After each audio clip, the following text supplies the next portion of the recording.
Welcome to the John Freakin' Muir Pod. Lace up those boots and sling on the pack for a romp through trails, short and long. With your host and Renaissance man, Doc. It's time to embrace the suck. Welcome back to another week on the trail. I'm Doc, and this is the John Freakin' Muir Pod. Let's start off with a reminder. If you are enjoying the podcast, take just a minute, help us out, leave us a review on Apple Podcasts. And if you're not enjoying the pod, well, just go ahead and keep that to yourself. All right, let's get to this week's bonus content. Joining us this week for another round on the pod is fan favorite and trail legend, Jupiter. Welcome back to the John Freakin' Muir Pod, Jupiter. Cool, man. It is great to be back. Very, very happy to be here and have listened to quite a few of these podcasts myself while I'm out on the trail or just driving around in my car, and have definitely enjoyed it. So thanks for having me. Thank you. Thank you very much for that. How have you been? I've been really good. I'm back in South Florida for now for the winter, and it's pretty hot here, which I don't know, December. For some reason, I had this illusion that it would be nice and at least maybe like in the 60s or something, but it is not. Well, I'm pretty good, but yeah. Yeah, for our listeners who may not be tuning into the video portion of this on YouTube, you're missing out because he is in a t-shirt, kind of indicating how warm it is there. Sitting next to a pool. Oh yeah, look at you. You're outside. Oh yeah. Nice. And I am inside, and I'm wearing my puffy jacket because it is a brisk, like 55 degrees here in Southern California. So I'd be so freezing. Down for that. Yeah, it was so humid this morning. It felt like I was taking a shower. and in the humidity, once you start sweating, you can't stop. It just goes. Yeah. Oh yeah. All right. Hey, some reminders for our listeners and for you. Want to talk about your trail name. Jupiter is not on your driver's license. And no, but Jupiter hikes are the same initials as my first and last name. So JH. So it's close. That's right. That's right. Quite. And do you want to remind our listeners how you came up with Jupiter? Well, in the beginning of my long distance hiking, I had started in 2012 with an attempt at the Appalachian Trail, and I made it up towards Hot Springs. I think that's around 400 or 500 miles in, and I had all sorts of different trail names. You know, people calling me oatmeal because I enjoyed oatmeal. I don't even know, first in, last out, because I'd get to campsites really quick, but then I'd leave them really late in the morning, and you know, nothing really was great. Eventually on that hike, I kind of stuck with like Strider or Long Strider, but it always bugged me that there were 10 other Striders in the trail journals ahead of me. So I was like, that's no good.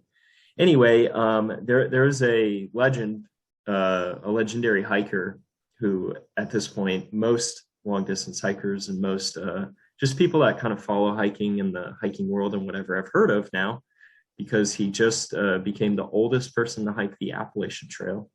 Nimble Will Nomad had a saying of, you either pick a name yourself or you get stuck with something stupid. I imagine he picked his own trail name, and I thought, hey, that's good enough reason for me to pick my own. So I actually picked my trail name, and I'm happy with that because I think it's actually kind of fitting. I'm from the town of Jupiter. There's another legendary hiker out there, Pepper, who I believe that kind of comes from the place that he's from. And I was like, hey, you know, Jupiter, I was always into astronomy and space and all that stuff. And I love my hometown and just everything around here. So I thought, hey, it's a pretty good trail name. It was better than all the other things I was tossing around in my head. Because I think, you know, when you're trying to think of something, it's like Tortoise, that's a good one, but it's not a good one. So, well, I think you have stumbled upon the correct name. I don't think you'd have the same success with oatmeal hikes or first in, first out hikes or tortoise hikes. I think someone, the second time I was on the Appalachian Trail, someone tried to maybe rename me, or I don't know, but the trail name Hermes, I guess. That was the guy, I don't know, the messenger with the little wings on his shoes. And I thought, hey, that's cool, because I was busting down the Appalachian Trail. So I thought Hermes was pretty nice, but at that point it was too late. So I don't know. I mean, the whole trail name culture and the tradition of getting having a trail name bestowed upon yourself is a very nice one, but I guess I'm impatient and I'm not very trusting. And you came out with Jupiter instead of oatmeal, so that's okay. I think so. Yes, for sure. All right. Hey, from last time that we have a regular segment towards the end of the episode called the Pro Tip Insight of the Week. So I will turn to you at that point and ask you, what bit of wisdom you can share with our listeners to make the next outdoor experience even better. So don't be surprised when we get there.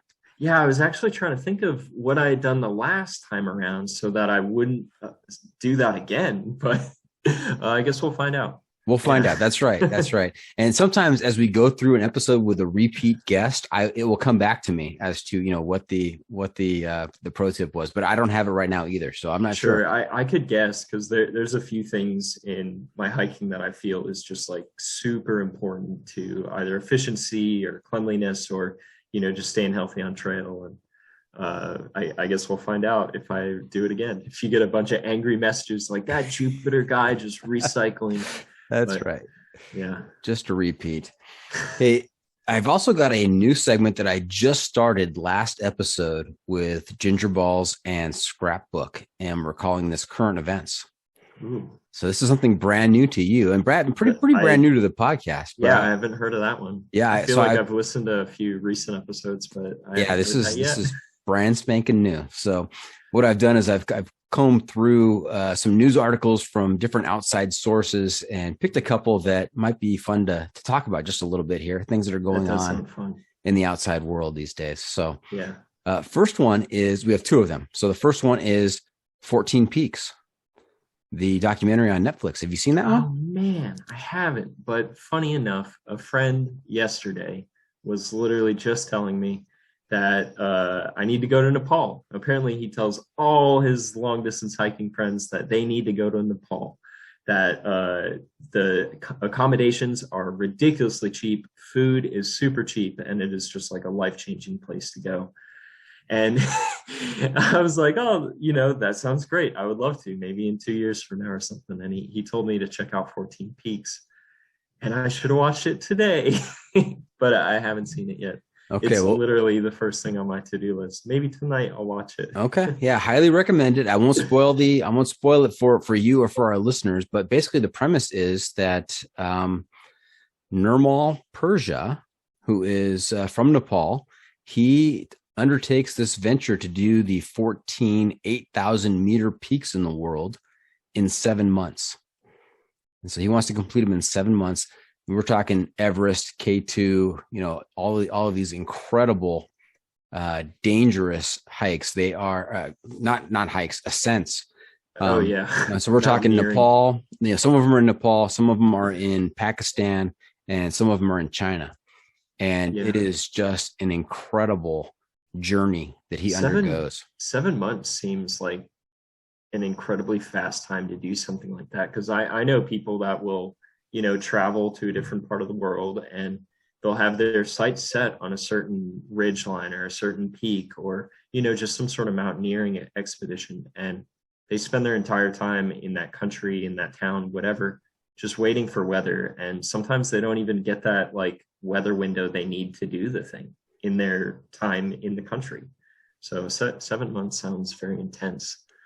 It was very intense, and I'm not going to share whether or not he was able to do it, but there were a lot of obstacles, a lot of challenges. I think there was one particular episode where he's coming down from one of the peaks and encounters another mountaineer in trouble, and then has to spend additional time helping rescue that particular hiker. I don't think hiker's the right word in that sense. Mountaineer, I would think. Alpinist, something. Climber, alpinist. That's the one, man. But kind of edge of your seat, very dramatic, and the images from the tops of those peaks just incredible. Yeah. Wow. So I I would imagine he's also carrying some like film gear, or he has a team following him. Yeah, and it's a very small team. It's not some big expedition. Sure. It's just I mean, only so many people would have those skills to be there to capture something like that in the first place. Right. Yeah, sounds incredible. Okay. Yeah. All right. Our second current event. You ready for this? I think this is right in your wheelhouse. So I stumbled across this article from Outside Magazine titled, "Do FKTs Miss the Point?" Okay. And the whole premise of the article is, okay, it's great that people are out there doing FKTs, but are they really able to appreciate what, everything around them and the beauty and everything else that goes with nature when they're pounding the miles and trying to set an FKT? Sure. Well, I'm definitely a mile pounder, and I'd attempted an FKT on the Tahoe Trail. That one didn't really pan out, but I did successfully set the FKT on the Florida Trail in 2016, I think it was. And I think something to keep in mind is quite a few of the people setting FKTs have done that trail before. Mm-hmm. Some of them have done that trail multiple times before. So this isn't their first experience. They may have done it slower first, they may have done it faster first, I don't know. But that in some way they are already very familiar with that trail, that community, that culture, whatever it is. And now they're just out there to have a different experience and see the trail kind of through a new lens and see their own personal and physical like limits through a new lens. So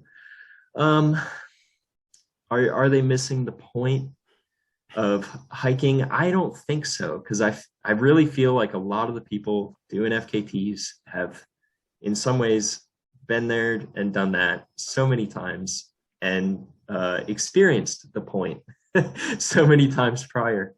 But there's other people, a friend of the show, I'm sure, legend, Jeff Garmier. Yes. Who it seems like a lot of the times when he goes out to a trail for the first time, he's setting an FKT on that trail. I know he set the FKT on the Tahoe Trail, and I believe that was the first time he was ever out there, and just all this other stuff. And, for him and for me in a lot of ways, why I like to go a little bit faster sometimes is it's cheaper. I don't have to spend as much time away from a job. I don't have to spend as much time away from friends and family. I'm not losing out on income, or I'm not spending extra money to be out there longer. So that can manifest in different ways. And actually one of the best ways I've had it manifest for myself is that I will then go do another trail. So I'll get like two for the price of one in a lot of ways. I did the Appalachian Trail in 3 months when a lot of people take 5 to 6 months. And, I don't really feel like I missed the point per se, but I definitely had a different experience. But that same year, I also hiked the Florida Trail. I also hiked the International Appalachian Trail. And I did all these hikes in the same amount of time that many people would do the one hike. So, not missing the point, but definitely a different experience. Yeah, that is definitely a good point. I love the concept of 2 for 1. You're getting more for your bang there. Right? Yeah, there's awesome. So many ways to look at it, but yeah, I don't know. I see the sentiment and the comment floating around the internet constantly of just like stopping and smelling the roses, and it's like I am. But you're a fast smeller though, so.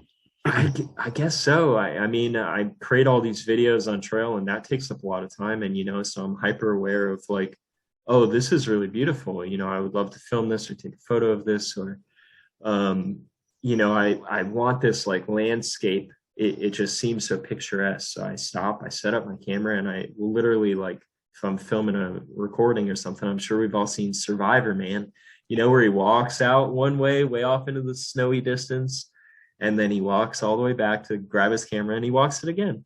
So sometimes there's many really beautiful sections of trail that I do 2, 3 times, or just in small ways. But that's right. I asked IB Tat how much further he walked on the CDT, because he does the same thing. He sets up his camera, then he walks through the frame, then he walks back and picks it up. And he said he didn't even want to consider how many more miles he actually walked because of that whole process. Man, I don't know. For me personally, I do wonder how much of my time it takes throughout the day to do that. And I kind of feel like it's not too much because it's generally like a pretty fast thing. It's not like I walk away and I have this like 20-minute clip of me walking back and forth or something. But I do wonder. It kind of reminds me of a silly thing I had seen maybe a couple years ago. Was someone who was hiking the Appalachian Trail had a GPS tracker on their dog, and towards the end of the trail, the Appalachian Trail is 2,200 miles. That dog had walked like close to or over 4,000 miles. Because dogs, they'll run ahead on the trail and then they'll look back and run back to you. And that dog just did that for the entire AT. So, it racked up twice the miles of the owner there. Well, I just want to go on record and say that if I ever do the AT, I will do exactly 2,200 miles or whatever the distance is. 2192 or something. Yeah, there's going to be no going back and forth or setting up cameras in advance and walking back and getting them. That's man, crazy. Yeah, you never know. Yeah, and you mentioned legend earlier, and whenever people mention legend, I have to go back to a story he told on the podcast about the moose antlers that he found. Did you hear this story? I don't think I have. I think he was on the Great Western Loop, and he was coming in pretty close to a town, and he was the trail that he was on. It was pretty forested. It was a lot of brush, underbrush, trees on either side of the trail, and he's approaching. He sees this great set of antlers just off the trail, and he's thinking, I'm not that far from a town. It's coming up. These would look great on my wall. I'm going to pick these up. I'm going to carry them into town. I'm going to ship them to my house so that when I finish with the trip, they're already there for me. So he goes to the antlers and he goes to pick them up. And lo and behold, they are still attached to a full-size, full-grown bull moose. Oh, my God. So he spent the next, 10 minutes dodging and diving into the underbrush and keeping the trees between him and the moose. It was quite the story. Holy cow. Yeah, I have not heard that one. I'm gonna have to look more into that for sure. Can you imagine the surprise of both him and the bull moose realizing that these are still attached? I think I'd just straight up pass out dead. That'd be it for me, man. You'd be like those fainting goats. That's the defense mechanism. Is that? Yeah, I know. I think it's emus, or maybe, oh shoot, what's that silly bird with the long neck? I don't know. There's a bird that will, in danger or when it's scared, it will stick its head into a hole because Ostrich. It can't see you. An ostrich, yeah. Ostrich, that's right. Into a hole. That's right. Yeah, there was a guy in Quebec in the Gaspésie Peninsula who he didn't really speak much English, and this was on the International Appalachian Trail, and he saw me walking with my pack, and he was super friendly, and he brought me back to his house and stuff, and he really wanted to give me a moose antler to take with me back to the United States because I was trying to explain to him what I was doing. And I was like, oh man, I picked it up. Those things are so heavy, and my pack is usually like, I don't like to carry that much. And I just had to tell the guy, like, nah, man, I wish I could, but it's just too much. Eventually, I convinced him to give me this like little tiny deer antler. And I'm like, oh, I'll take that, instead of the giant bull moose antler. It would have been cooler, but that's a lot to carry. Yeah. Yep. Good on Legend for even thinking of trying. And holy cow. Hey, I've got another segment we call the hiking pole. And it's not POLE, it's POLL, hiking pole. See what I did there? I do. Yeah. So I've got 4 questions for you that are going to be, you have to pick one side or another. All right. It's kind of going to reveal what kind of hiker you are. Okay. All right. Yeah. You ready? Yep. Okay. Boots or trail runners? Trail runners for sure. 100%. 100%. Okay. Do you have a favorite brand? Oh man, I've gone through so many. I really enjoyed like New Balance trail runners for a while, but they discontinued the one that I like the most. So lately I've been wearing Merrell's, the Trail Glove 6. Okay. And I've actually been super surprised at how nice those are. They're very minimal, but And I want to try next year. I already own the pair, but I haven't really used it too much just because I've been loving the Merrells. But Zero shoes, Xero. I've been really excited to try them, and they're super comfortable. So no real favorites. I don't know. There's a lot of good shoes out there, and it's always so tricky to find when you really like, you really mesh with and gel with and feels good. So yeah. And why not boots? I mean, I think everyone will like start out in boots just because that's kind of like the stereotypical picture of a hiker. But it's partly the weight of the shoe. I forget how many steps I would walk in a day if I'm doing, say, like 20 or 30 miles, but it's a lot of steps. So you got to imagine carrying that extra pound or whatever it is difference between a boot and a trail runner, that extra weight. Swinging those feet back, I don't know, 20,000, 100,000 times, whatever it is. That's a lot of extra like stress and a lot of extra energy that I'm expelling that I don't really feel like I need to expel. But then there's also, I feel like trail runners dry out quicker. So if I do happen to get my feet wet, then the trail runners are going to be dry in an hour if it's still daytime. And, a lot of people would gravitate towards maybe waterproof shoes, but waterproof shoes, like they still got that giant hole in the top where your foot goes in. So like water's still going to get in there and your boots are then just going to be soaked for days. Like they aren't going to dry out quick. You can't just stick them in a dryer on the trail. Waterproof shoes, those are good for puddles, but they're great for puddles. If you're walking through a stream bed, I mean, that's not going to be helpful. No, it's not. And there's definitely, I don't know. I saw this one study that was done on, I think, basketball players. It's not hiking, but what can we do? I guess hiking's not big enough to warrant these types of studies, but it was a study based on basketball players that wore high top shoes versus like low cut shoes and kind of like the amount of injuries they were getting. And they found that, the people that were wearing low cut shoes weren't getting any more injuries than the people that were wearing high top shoes. I'll have to find that one again because that was an interesting little study there. But I think in a lot of ways, the ankles and the feet are kind of in some ways meant to roll a little bit. So when you do have that high top and your foot is kind of forced into that space, if your ankle does roll, I believe possibly, I'm not a scientist, but that it could have a higher chance of actually hurting you because it's not able to roll in the way that it wants to. So I don't know. You're not a scientist, but you play one on the podcast here.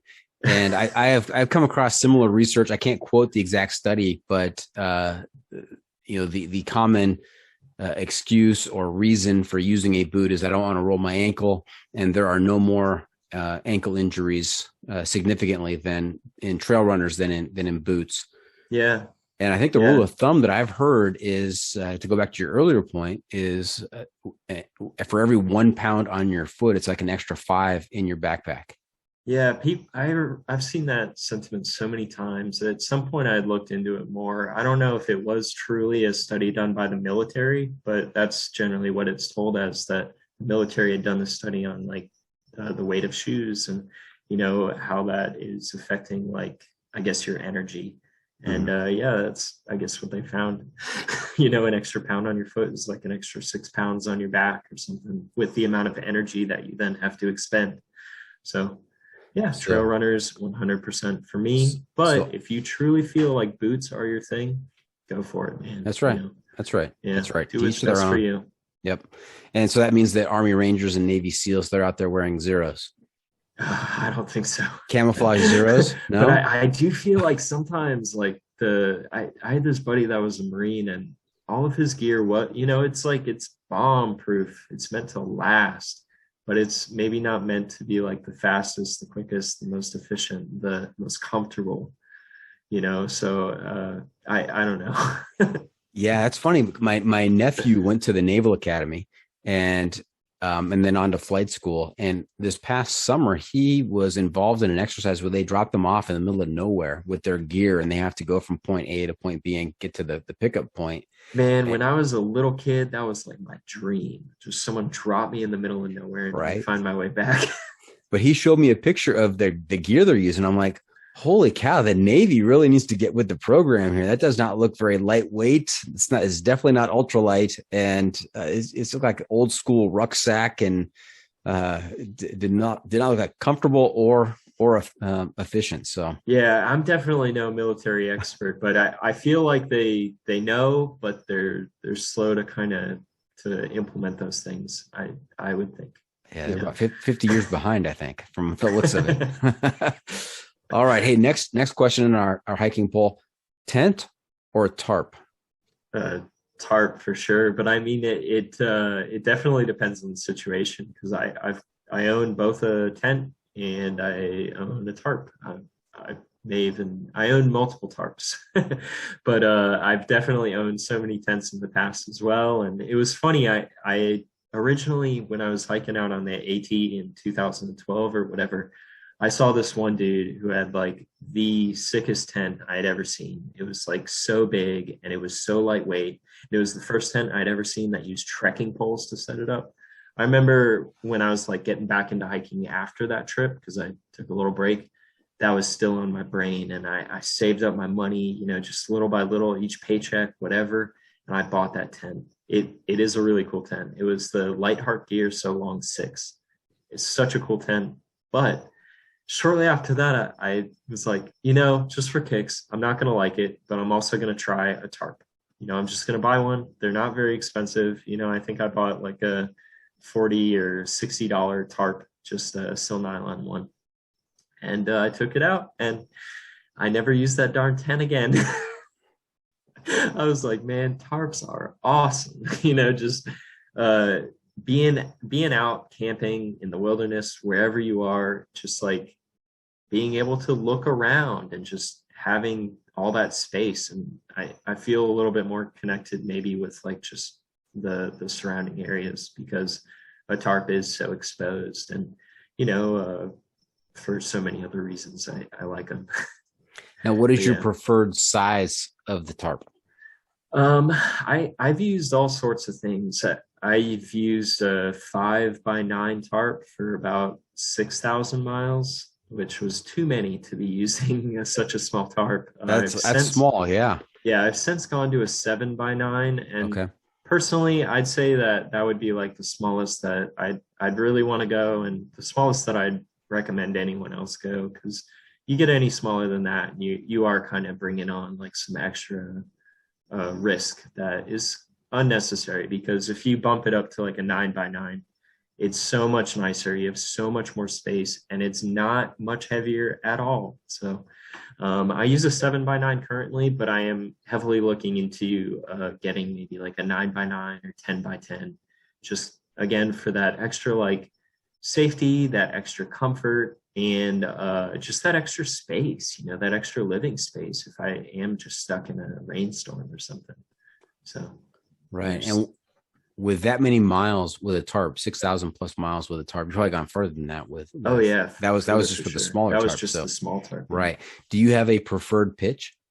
I've tried all sorts of stuff. I mean, I've tried them all, but I think just for the sake of maybe efficiency on trail or something, I basically just go back and forth between two. And unfortunately, to be boring, it's just I use the half pyramid mostly because it is so easy to set up. It requires so few guy lines and so few tent stakes, and it's just super fast. I can set up my tarp in like 30 seconds. The other one, if it is going to storm a lot more, I will set up an A-frame, and depending on the storm, I'll either pitch it really low to the ground or pitch it a little bit higher up. But yeah, half pyramid or an A-frame. Though as a recommendation to you, probably already know about him, but maybe your viewers, I think it's Evan's backpacking videos on YouTube. Evan's backpacking, but he's a tarp user, and he has a larger tarp, and in his videos, he is always setting it up in these crazy configurations that, are not intuitive at all. And he's just super creative with the tarp. So, I'm a little bit more boring, I suppose. Yeah, I have fallen down the rabbit hole of the YouTube videos on tarp pitches, different tarp pitches. My family, not my parents, my family, my wife and kids, they came down one morning. I was downstairs. I was already an hour and a half into different videos on tarp pitches. They're like, "What are you doing?" I was like, "This is awesome. Look at this pitch." And they're like, "Yo, you're a lost cause." Your eyes are like bugging out. You right. got one hand on the computer, like looking up tarps. Yeah, I really like the asymmetrical Holden. Asymmetrical Holden. Yeah, you have to check that one out. Yeah. I'll look that up later. Good access, good protection from the elements, but good access to the night sky and easy to set up. It's nice. Cool. Nice. Yeah. Okay. How about sleeping bag or a quilt? I go with the quilt. Of course you do. Of course you do. I mean, I think it's in a lot of ways, maybe that's a question of, am I like a warm sleeper or a cold sleeper? And, I think if you are like a cold sleeper and you really know it, and it's really going to kill you to maybe have a little bit of draft occasionally, 1 out of 20 nights or something, then yeah, the sleeping bag might be better. But I like the quilt just because it provides me with everything I feel like a sleeping bag does, just at a lighter weight. I guess the reason for using a quilt over a sleeping bag is all that insulation that you're laying on top of gets compressed as you're sleeping on a sleeping bag. And it's no longer keeping you warm because it is compressed under your body weight. Whereas a quilt, they just cut out all that insulation. You kind of just tuck it under your sides. So I like the quilt maybe just because it is so much lighter and it compacts so much smaller because it has less insulation. Yeah, and I don't know about dead insulation, less dead. Yes, right. And I don't know about you, but I'm a side sleeper. So if I'm in a sleeping bag and I'm trying to sleep on my side and kind of stretch my legs out the way, they don't lay in a straight line. I've got them bent and a sleeping bag, you're just so constricted. And if you roll from the right side to the left side, it's a whole ordeal. Whereas with a quilt, it's a lot easier to, kind of spread out and move around and not feel so constricted. I hadn't really considered that, but that is a good point. I guess I am a side sleeper. Yeah. Yeah. If I was one of those guys that just starts off laying on my back and wake up in the morning laying on my back, I mean, sleeping bag would be the way to go. I mean, it would keep you warm and you're not moving around, but I move around a little bit, I think. I definitely move around. That's for sure. So I think I am like 50% on my back, 50% on my side, and then I go between side to side. Right. Like I don't have a preferred one. So I definitely move around. Yeah. Especially on the trail. I cannot get comfortable on the trail when I'm trying to go to sleep. I'm always a bit restless. Yeah. I don't know if it's, I feel like I'm comfortable. I don't know why it is that I do move. I don't know. Maybe it's just like a new headspace is over there and I need to roll over to that. Yeah.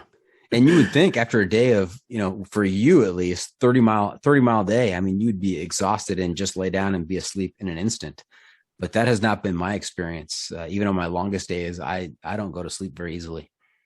Yeah, I feel like I go to sleep easily, but I like to listen to podcasts as I go to sleep. So sometimes I'll fall asleep with that podcast still on, and then I'll wake up in the middle of the night like, oh, I missed that part. So I'll put the podcast back on and roll over to the other side, and maybe that's it. There's nothing like going to sleep in the middle of nowhere on a hike, listening to the John freaking Muir pod. I will agree. Oh, you know it, man. Yeah, I'm a podcast fiend. I just listen to podcasts constantly. While I'm driving, while I'm hiking, pretty much whatever I'm doing, I love having a podcast on it. So, yeah. Yep, agreed. All right, and this one really separates the crazies from the normal people. So you ready for this? I'm not sure which side you fall on this one. Stove or cold soak? Oh man, cold soak. Oh, no. Yeah, and I was actually my buddy Two Taps, Justin Helmkamp, was just on here a month ago or something. Yep. I don't know. But I remember him talking about like that he's tried the cold soak and he just hated life or whatever. So he went back to the stove, and I'm like, I'm the opposite. I feel like in 2020, I hiked the Florida Trail for the second time, and I carried a stove on that one after not carrying a stove for forever. And I just didn't care for it, man. I felt like the food really wasn't that much better. And in some cases, it was worse. I remember this mac and cheese that was just like so bad that I almost wanted to throw it out, but you can't throw stuff out in the woods. So I ate it anyway. But yeah, I like the cold soaking. And I think it's just, I found a meal that I really love to cold soak, and I just do that all the time. What is your go-to cold soak meal? Oh, I love, I personally go with pinto beans. I go with whole pinto beans. I get the minute rice, which rehydrates super well. So then I have some beans and rice. I'll add a little bit of olive oil. I'll spice it up with I go back and forth between all sorts of seasonings, but fajita seasoning or taco seasoning or chili seasoning or whatever kind of seasoning, for beans and rice. And so some olive oil, some seasonings. Sometimes I'll put a little bit of like Taco Bell hot sauce in there. And, if I'm feeling really fancy, I'll pack out an avocado from town. So I got my beans, rice, and avocado, and you got to have some tortilla chips with those beans and rice. So it's just a meal I love. It's great. And as you say, after a long day on trail, I would, for the most part, eat anything except some cooked mac and cheese, apparently. But those beans and rice, man, they're fantastic. And it is like so darn cheap to buy it in bulk and just like pre-make this stuff for hikes. I wouldn't recommend it maybe for like little shorter overnight trips or just multi-day trips, because you can get so much fancier on those. But out on a through hike, when sometimes your option is like, well, you can mail yourself a box of Mountain House type things or beans and rice, or or you can just buy whatever ramen is at the local convenience store. Then I'm picking my beans and rice every single time. Yeah. Well, all those additives afterwards, I might have named you, if I came across you on the trail, I might have named you Sauce. Oh man, this one girl said that my beans looked like the saddest beans she had ever seen in her life. I don't know why. I guess maybe they're just like, because they're cold beans, and I don't know. It's not cold. It's like warm, but the saddest meal. Sad beans might be another one. That's great. Yeah. All right. Hey, that was a good discussion of gear. Let's take it a step further. I'm not sure if we did this feature with you last time, but it is the Must Bring Gear Review, sponsored by the ultralight backpacking gear company Outdoor Vitals. And here's how it works. If you were to let a stranger pack your bag with pretty much generic gear for a multi-day hike, what is the one specific piece of gear you would insist on being packed? Oh, man. You've got a particular brand for that specific piece of gear, even better. So what do you think? Oh man, I knew this was coming, but I guess I had never noticed the part about having a stranger pack my bag for me with a bunch of generic stuff. Does that make you anxious? Not really. It just like, what would be important enough to me to then bring in that situation? And the first thing that comes to mind isn't really like gear, but it'd be a camera, because then I could at least like talk about what this. I could vlog about it or whatever, make a video about hiking wherever I'm going, doing it with, I don't know, Walmart gear, REI gear, whatever. But I'd probably go with the camera. I'd say the other things I really love having, I really love having the tarp. I feel like that adds a lot to my experiences in the outdoors. So I'd say the tarp would probably be a close second. And man, I don't know. I think for so many years I've used so much like cheap stuff, like really cheap rain jackets, really cheap insulating layers. Like I'd be pretty happy with a lot of generic gear. It's just a couple things that maybe a generic tent I wouldn't like so much, whereas I'd prefer my tarp. Or having a camera is something that really adds a lot to my experience outdoors. And I'd say those would be my two answers, and you can pick which one. Okay. Now, I was pretty sure you weren't going to say a stove. No, for sure. Yeah. Not. So you live true to form there. But what kind of camera? What is the best kind of camera to bring out there with you? What would you typically bring? Oh man, I mean, everyone now, honestly, anyone should just use their cell phones. But I guess I've just gotten into the habit of having an actual camera with me. And lately, I've been carrying a big giant one. Not giant, but it's a full-on like DSLR, and it's smaller than some, but still much larger than most would carry on a hiking trip. I think it's a Panasonic Lumix G7 with a lens that weighs just as much, if not more. So probably like 2 pounds worth of camera right there. But man, the image quality, the photos, like the video, it looks so good to me with that camera that I enjoy using it. It's fun to fiddle with. But lately, I have been messing around with a little handheld one. And I think it's the Sony ZV-1.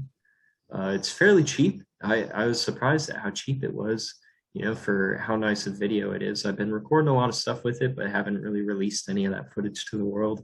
Just kind of playing around. But yeah, either the big G7 camera or the Sony ZV-1, which is a smaller handheld. I've really enjoyed it. If you're familiar with the Sony RX100, that's a super popular, like small handheld camera. The ZV-1 is very similar to that, but maybe more geared towards a little bit of video. So. Okay. And even with the larger camera that you were discussing, the fact that you don't carry a stove or a tent, I mean, it already equals out. So that's great. Yeah, it really does. I know, like 3 pounds worth of camera gear, but still like a 6 pound base weight or something stupid. Wow. Yeah. Now, last time we talked, I know we talked about the International Appalachian Trail. We talked about the FKT on the Florida Trail, and just some really impressive stuff out there. When we come back from the break, we're going to hear about what you've been up to since then. And We're really interested to hear about your latest adventures. So stay tuned for that. We'll be right back.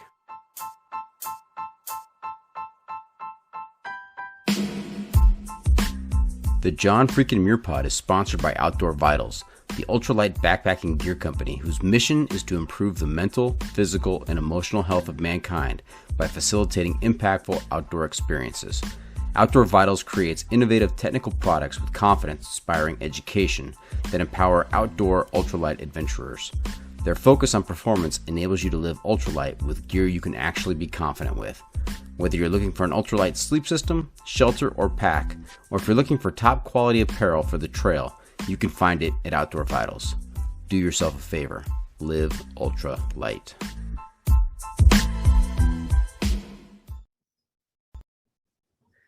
And welcome back. We are talking to Jupiter Hikes, not Oatmeal Hikes, but Jupiter Hikes, about his past adventures and his more recent adventures.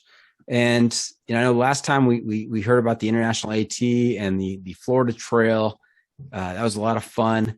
Did you encounter any alligators on the Florida Trail? Actually, I've through hiked it twice. It's 1,100 miles, 1,100 miles.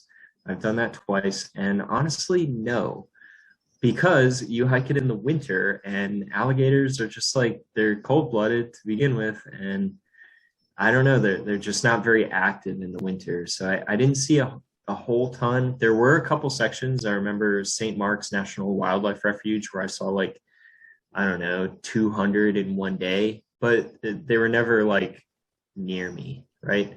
Now, I grew up in Florida, so I've done quite a fair amount of hiking here through the swamps and whatever, just in the years prior to like long distance hiking and whatever.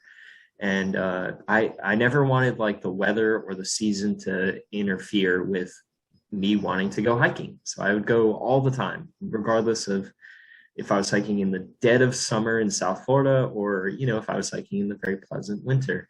So the summer, alligators are more active, and I have seen quite a few in the summers. And actually, I was bluff charged by an alligator once I was hiking in June or something, which later I found out is maybe like either alligator mating season or alligator baby season. Either way, this alligator didn't want me anywhere near it. And yeah, I just remember like screaming like a little boy, and like time went into slow motion as I'm like backing up very fast through this like, foot deep swamp water, and this alligator coming straight at me.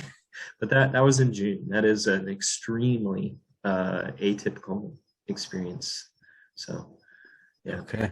I'm not sure if you ever listened to the Mountain Kidder episode on the John Freaking Muir Pod. She hiked the AT southbound, and along the way she picked up I'm not sure it was on this trip or on a previous trip, but she ended up finding a boyfriend who was from Florida, and then he convinced her to do some hiking down in Florida, and they were hiking through the swamps in waist deep water with gators in the water. And she was like, should we be worried about this? And he's like, oh no, they're like big raccoons. They're not interested in you. Don't worry about this. if and I'm not sure that that's the truth. Made me kind of nervous. Like a Chihuahua, yeah, that alligator is a danger to you. But if you're like a normal sized human being, which we are, any sized human being really, other than a toddler or something, like an alligator just doesn't want anything to do with you, and it's a lot of the same way of like, don't back an animal up into a corner, don't get in between an alligator and its baby, or just anything like that. You wouldn't do that with a bear. So, Jupiter, you are from Florida, and I trust you. I trust you on this one, but I am not sure that I'd be walking through waist deep water that has an alligator in it. Yeah. Funny, similar, in the 2 through hikes of the Florida Trail. The first through hike, I didn't see a single snake. The second through hike, I didn't see a single snake up until the very last 10 miles, where I saw, I think, 2. So, it's like these things are out there, but you may not even really see them. And if you do, they're definitely not much of a problem, but still keep your eyes open. I think seeing an alligator is awesome. They're pretty cool animals, very prehistoric, and yeah. Nice. Now, before we get to your more recent adventures, let's remind folks about your background, where you grew up, and how you got involved with thru hiking. Sure. I grew up in South Florida. I grew up in the town of Jupiter, which is in Palm Beach County. It's about 2 hours south of Orlando and 2 hours north of Miami.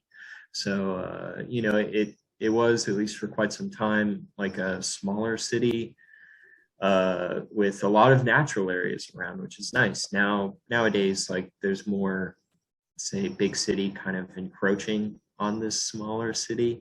So it's changed as all places do. But yeah, I grew up down here, and I got into hiking because my mom always liked hiking, and she was at some point a volunteer trail maintainer for the Florida Trail Association. So that's right. I remember going out with her, and I hated it. I absolutely hated it. But it did give me this awareness, this subconscious awareness that these places exist. That state park is over there, that this natural area is over here. And, when I grew up and came to appreciate those places a lot more, I knew that they were there for me to use. It's public land. So there was definitely that, my mom and my dad kind of taking me out on these hikes and these car camping trips when I was younger. But also, I guess I had the great fortune of a grandfather who has always loved traveling. He's always loved history. He's always loved geology and stuff. And he lived in the town of Franklin, actually a small town just south of there, Otto. But Franklin is a very well-known Appalachian Trail town. Any AT hiker is familiar with Albert Mountain, mile 100. He lived just at the base of that mountain. So from that mountain, you could surely see his neighborhood. So I kind of grew up hiking around North Carolina and hiking and camping around Florida and stuff. So that kind of got me into it. I was at least aware of the natural areas, but also because of then my grandfather, I was aware of these long trails in some way. And I'm going to skip a little bit ahead in my outline here, just because I think it's the appropriate time to do so. You've done the AT, correct? Yes. Yeah. Yes. Probably, I guess, like 1.5 times or something. Okay. Yeah. And I know that you are thinking about doing the PCT. Yeah, I am. In 2022, next year? Yeah. Okay. Any interest whatsoever in being a Triple Crowner? Is that in your future, Jupiter? Yeah, there is an interest. I'd say less for the accolade, or I don't know what you would call it, the title of being a Triple Crowner. Yeah, there's no just to let you know, there's no monetary bonus. Nobody has told me about the check that came in the mail once they finished all three. I mean, there could be. If there wasn't, you wouldn't label IB Tats episode as Triple Crowner. But I think it's less of just like that title and more just, I want to do what I want to do, because I did the Appalachian Trail in full in 2016. And since then, I've just kind of sought out like, what seems fun or what seems new and interesting. And a lot of these trails that I've gravitated towards have been smaller trails and lesser known trails, and states, say Kentucky, and the Shelton Trace Trail is 300 miles through Kentucky. That was a fantastic hike. It was awesome. It went through so many awesome areas and just really, really beautiful landscapes and great trail.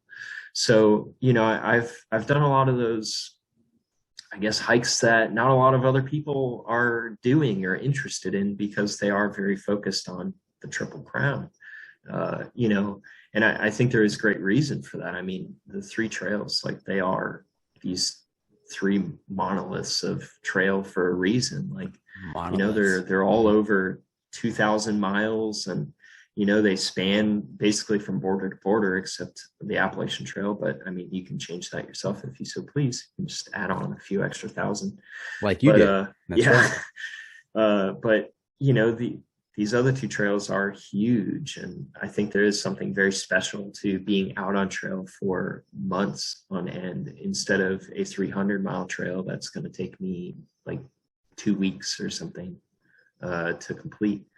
So it is absolutely in my future. It is something that I'm definitely interested in, but I don't know how much of a rush I'm in. It's kind of just what do I feel like doing, what do I feel like seeing, or what am I inspired by really at the moment. And right now I am very interested in getting back out on the Pacific Crest Trail. I've done about 1,000 miles of it previously, maybe more, maybe less, I'm not sure, but you came off that because of injury, is that right?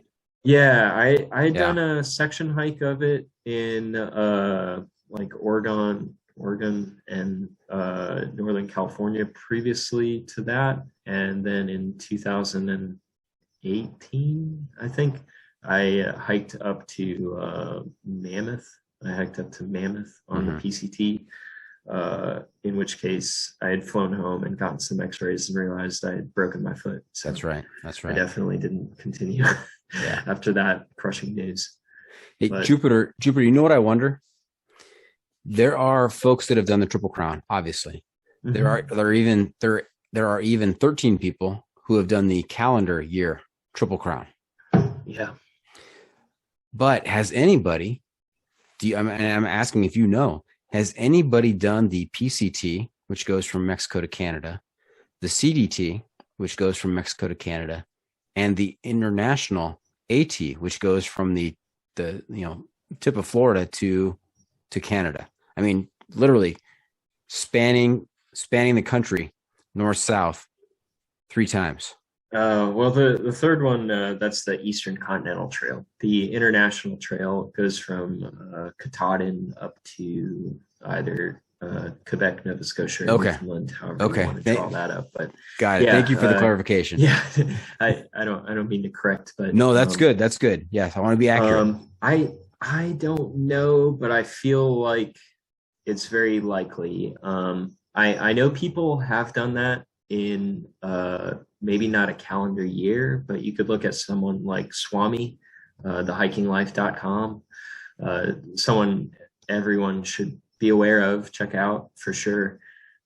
He did something that he called, I believe, the 11 or 12 long walks which included the AT, PCT, CDT, but it also included the International Appalachian Trail, the Florida Trail, the Southern Serpentine Trail, which was something he made up himself. I think the Pacific Northwest Trail, like so many things, 11 or 12, I forget exactly, but 11 like really long distance hikes. And he just did these back to back to back to back to back. I forget how many months that took him and how many miles it exactly was, but I mean, imagine doing a calendar year Triple Crown and then heading down to Florida and hiking the Florida Trail, and then heading up to like North Carolina to hike the Bartram Trail, and going off to the Pacific Northwest and hiking the PNT, which is another 1,200 miles, and down to Arizona for an 800-mile jaunt through the desert. Like he just did that all back to back to back. So I would say he would probably be the closest to doing that in a calendar year. And I feel like there is someone else out there that has also gotten very close to hiking the three big long trails, but also including the International AT and the Florida Trail and Pinhoti and that stuff. Right. Yeah. Okay. And I think in a week or so, I'm going to be talking to Ryan Constantine Bunting. Have you heard of him? Oh man, I've heard the name Constantine. I can't picture. I can't picture him, but you may have heard of him because he is the youngest hiker ever to complete all 11 national scenic trails. He did it by the age of 27. Sure. And the 11 national scenic trails total 24,600 miles. Man, ask for me. Please ask him about the Notches Trace Trail. Yes. Yeah, that's I've driven on that. I've driven that. That's one of the 11. Yeah. I want to know, did he bike it? Did he hike it? It's like it's a scenic highway, kind of. I'm not sure. I don't know. I want to know more about it. Okay. But that is one of the 11. I will definitely delve into that with him and let him know that Jupiter has some questions. There's some other hiker has some questions. But I'd say for me that is like a long-term goal.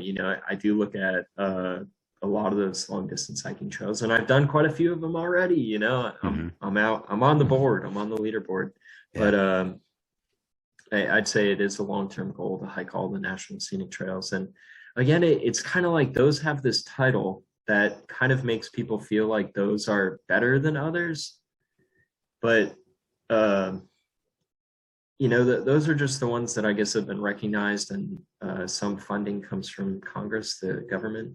So they're not necessarily better, but it is an interesting kind of goal. And it is something that, I kind of just want to pick off here and there as I go. Right. And I know we touched on it earlier with when we were talking about 14 peaks. Do you have any interest in going overseas and doing some hiking in Nepal, Everest Base Camp, that kind of thing? Yeah, absolutely. I feel like I have more hiking to do in the United States first, just because I'm still having fun. There's still fantastic places that I haven't been, and fantastic trails and experiences in the U.S. that I have not had the pleasure of experiencing yet. So I do think maybe in, I don't know, 2 years or something, I'd love to ship a bike over there, just a bicycle, and do a long tour across either Asia or Europe, or just some longer like touring to kind of maybe get a better feel for that type of thing, because I haven't really traveled overseas before. And I don't know, the hiking is definitely interesting. I mean, so many places, Dolomites in Italy, and just like so much cool stuff over there. They have I guess they call them the GR system. GR1, I believe, is the International Appalachian Trail. But I think it stands for Grand Randonnée, or Grand Randonnée, some maybe French word, like long walk or big walk. Oh, no, I'm gonna have to look this up now. I haven't heard of this. The GR1, the GR, like the GR23, I believe it's like Corsica, hiking Corsica. Anyway, so yeah, that stuff is definitely on my radar. And really cool dude, Caesar, has actually just developed a hiking trail, I believe, across Sweden.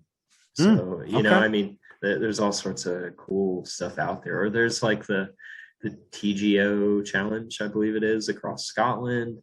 So there's a lot of cool stuff. And, I'm just going to keep on trying to pick off stuff. But There's also the Croatian Long Trail created by Nicholas Horvat, who he did the PCT one year. He's from Croatia, and he said, we need to have something like this in my country. And so he went back and founded the Croatian Long Trail Association, and they created this long trail in Croatia, which is apparently epic. It doesn't have a lot of traffic on it yet, but it is really impressive. Yeah. I wouldn't be surprised if it didn't have a lot of traffic for quite some time. But hey, man, you never know if long distance hiking kind of picks up in other countries, or if the U.S. hiking community just starts traveling outside of the U.S. more for this type of stuff.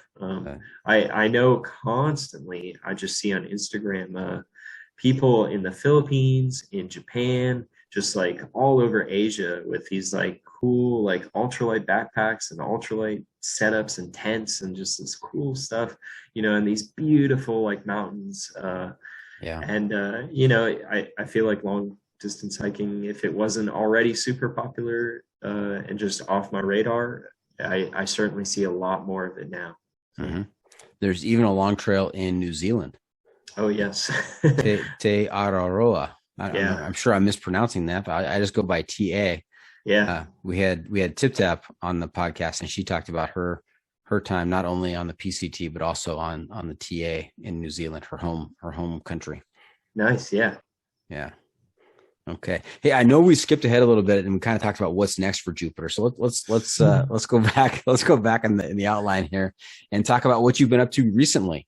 Now you hiked the AZT, the Arizona Trail, earlier this year.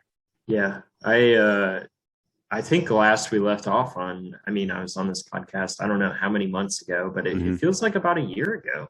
Like it seems like it was very cold the last time I was recording with you, but at that time I was planning on hiking the Arizona Trail. I was super stoked on it. The prospects of getting out there and walking across the state of Arizona, that is one of the national scenic trails. It's 800 miles from the Mexico border all the way up to Utah. And I thoroughly enjoyed it. I went out there and I hiked it 800 miles across Arizona. It was fantastic. And it was both super unique. You could tell that the Trail Association, I believe the ATA, the Arizona Trail Association, I don't know. That sounds right. AZTA. Makes sense. The ATA, shoot, man, I should know that, but I'm just blanking. But they have done so much work, and it is just like so clear how much work has gone into that trail to make it what it is, and how like nice and awesome it is. And it was even clear that like more is to come, that there were a couple sections that they're rerouting to maybe a better trail off to the east, and like the Arizona Trail was so cool. I really, really, really enjoyed it. Okay. And you did it in less than a month. Yeah, I did. I think I did it in about 29 days or something. I don't know what's typical to hike the trail in, but I imagine about 2 months or something.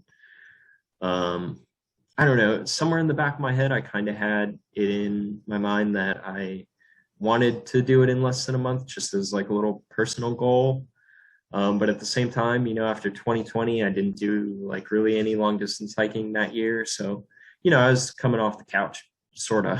Mm-hmm. So I kind of had the intention of like taking it slow from the start and maybe picking up my pace as time went on. But that first day on trail, I was just like enjoying myself so much, and I was feeling pretty good. And I remember I walked like, I don't know, a 26 or 28 mile day that first day. And I'm like, wow, I feel great. This is beautiful. And I'm just like so happy to be out here. So it didn't even really like, I wasn't intending to do that many miles. It just kind of came because I was having so much fun. Now, 800 miles in 29 days. I haven't taken off my shoes and I'm not using a calculator, but just roughly doing it in my head, that's like 26, 27 miles a day. Is that about right? Yeah, I'd say that's about right. Could be upwards of 30, but yeah, because I know I had some bigger days towards the end. Yeah.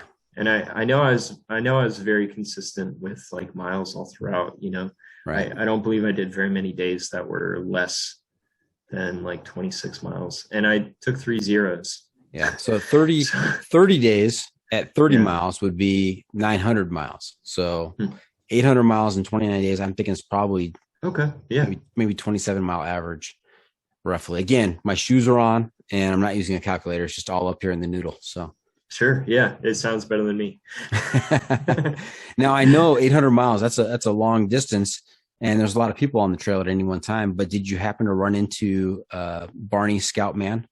I did actually. Did you really? And, no way. Yeah, I was so stoked to run into him because I don't know, for a lot of these hikes, I wouldn't say like I keep to myself, but I'm very much like a solo hiker. You know, I don't reach out to like the Facebook communities for like trail magic or help with rides. You know, I would sooner walk 10 miles into a town and 10 miles out of a town before I reach out to a Facebook group asking for a ride. You know, it would be a very specific situation, like, you know, if I'm having some catastrophic gear failure, just something went horribly wrong. But, you know, so I never met Scout and Frodo on the Pacific Crest Trail because they are like the keepers of the southern terminus, you know, and they see all the hikers off in the beginning. I believe at this point they've retired from Trail Angeling, though I'm sure they're still sneaking some hikers in, as it's hard to quit, I bet. But yeah, so I never met him before. Obviously, his reputation precedes him by a million. So I was so happy to meet him out on trail, like in his natural habitat.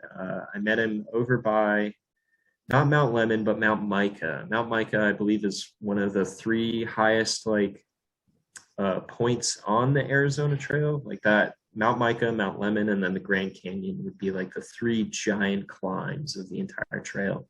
And I ran into him going up Mount Micah, and you know, I think that's just how I like to do it. You know, I like meeting people out on trail.